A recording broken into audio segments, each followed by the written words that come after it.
Nagpapasalamat kami sa ating mahal na Pangulo na pabilis niya at na-mechanize natin ang mga farmers. Natutuwa akong makita ang sigla, ganda at patuloy na pag-unlad ng Miss Or.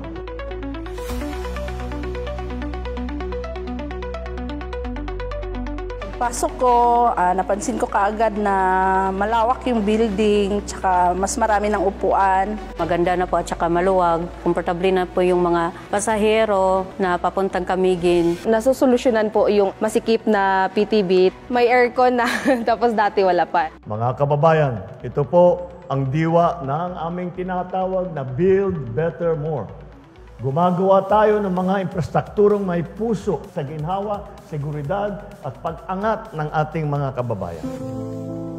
Nagpapasalamat kami sa ating Pangulo na si Bongbong Marcos at saka sa ating government at saka sa DA sa pagbigay sa amin ng combine harvester kasi ito ay malaking tulong sa mga farmer na para mapabilis ang kanilang pag-harvest ng kanilang mga output.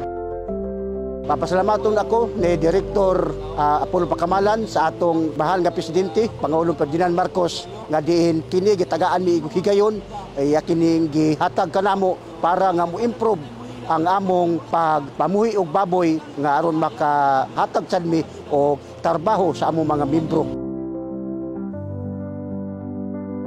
So when the President pronounced that he will make coconut industry a local economic driver, we believe this is the solution of it. This will create impact to around 65,000 farm workers in the coconut plantations.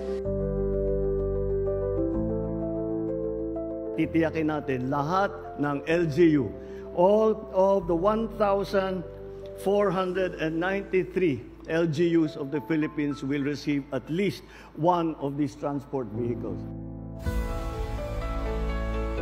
The inauguration of VSR signaled the country's readiness to attract the world's largest technology companies and showcase our regional competitiveness in the digital space.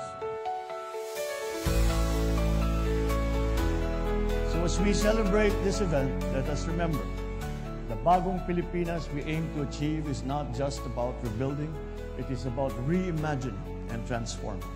A nation that embraces digital transformation is a nation that secures inclusive progress.